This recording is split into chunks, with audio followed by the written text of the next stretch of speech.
Thank you, Lori, for inviting me here tonight. I'm Nadia Giordana, as we all met just a half an hour or so ago. And as Lori mentioned, I'm an author, mentor, and a lifestyle strategist. I'm so proud and excited to be one of the thrivers profiled in Lori's book. And when it first came out, I read it cover to cover. And not just because I was in the book, there was a number of reasons. I wanted to learn what some of the other thrivers were doing to make their lives so successful. And I wanted to clarify and validate for my own self what it was that I was doing that was working so well for me. In the book, Lori talks about the 4 important characteristics often displayed in the lives of thrivers. It's not the easiest thing to look inside oneself in that manner, but I took some time to think about these roles and how they've played out in my life. Number 1 was demonstrates personal responsibility. It is true, I was taught at a young age to take responsibility for my actions. And I think I've been able to do that as I've made my way through this gauntlet we call life. It hasn't been easy, but I don't expect anyone else to make my life easier for me, nor do I expect them to be responsible for my happiness or my successes. And I don't blame others for my failures. I had some things happen a few years ago that turned my life upside down and put me in a position where I needed to rethink my life, what it had been and what it was now going to be. I was laid off from a job that I had planned to retire from. It was in the wake of that layoff that I took stock of my personal health. And at age 59 and 60, I lost 88 pounds and got my life back on track, physically and emotionally. I got over thinking that I had carried that weight for so long that it was too late to change. Which leads me right into point number 2. Questions limited thinking. This is a big one for me as a woman. There are some old 1950s and 1960s and even 1970s tapes that pop up and play in my head every time I start something new, and often when I attempt to reach beyond my comfort zone. Yes, comfort zone. Let's talk about that. Most of you haven't read my book, Reinventing New Chapters in Your Life at Any Age. But one important issue I wrote about at one point in my life was stopping me cold. And had I not gotten past my limited thinking, I would not be standing here talking to you today. That was a crippling fear of public speaking.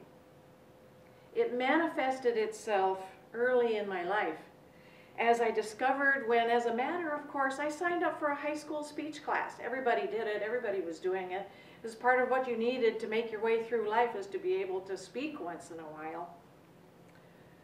Well, you guys, I'm telling you, I made no progress that year. It served only to drive home how pervasive was this fear.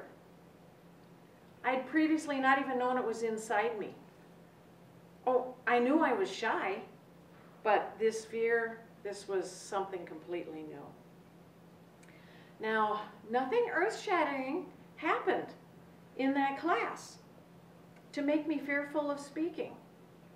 No one humiliated me or put me down. I didn't forget my lines, and no one laughed at me.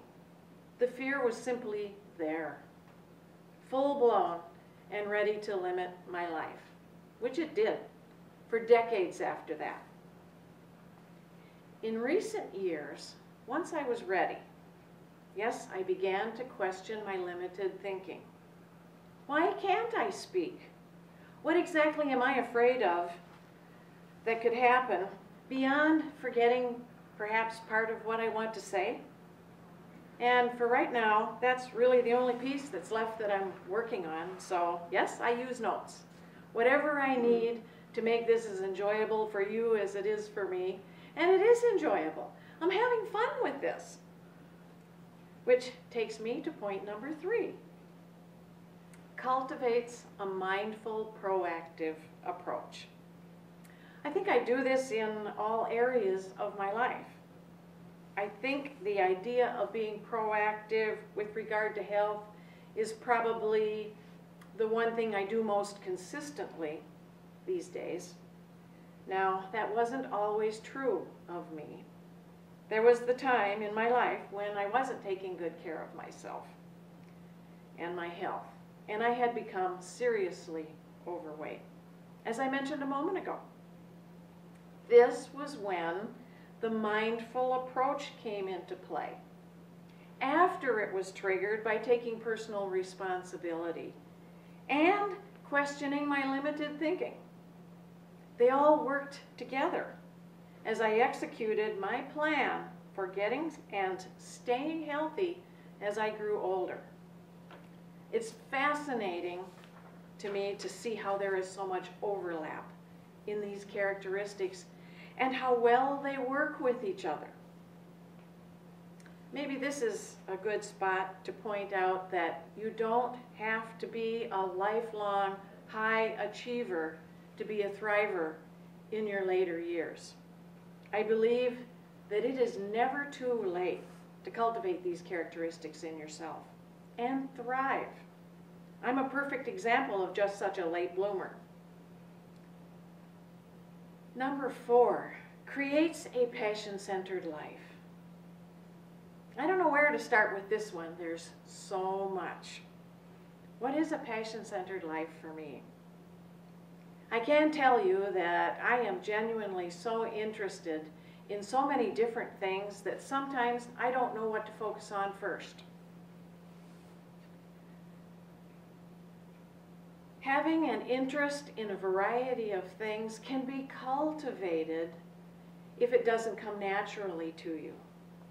Once you eliminate the idea that it is too late to learn something new, there's that limited thinking issue again. You realize that if you find something you're interested in, why not study it? Learn about it and do it. For my generation, use a computer. Hook up and program that Blu-ray player. Get on Facebook. Write your memoir. The list goes on, and I'm sure you can think of several things on your own. We're always learning, right? And that's why I was so interested in reading about the other thrivers when this book first came out. The exciting thing for me is how much I stand to gain by learning from these other thrivers and by being genuinely interested in them. I have a saying. Lifestyle choices are a lot like buying new clothes. We try on different things until something fits. And even then, it doesn't fit forever, goes out of style, or we tire of it. It's up to us to discard a bad fit as soon as it's recognized. This is one of my favorite personal quotes. And when I think about this saying, I see the connection to the 4 characteristics. Taking personal responsibility dovetails with making informed lifestyle choices. Questioning limited thinking goes hand in hand with trying on different things instead of accepting the status quo. Taking a mindful, proactive approach relates directly to discarding a bad fit as soon as it's recognized and finding something better.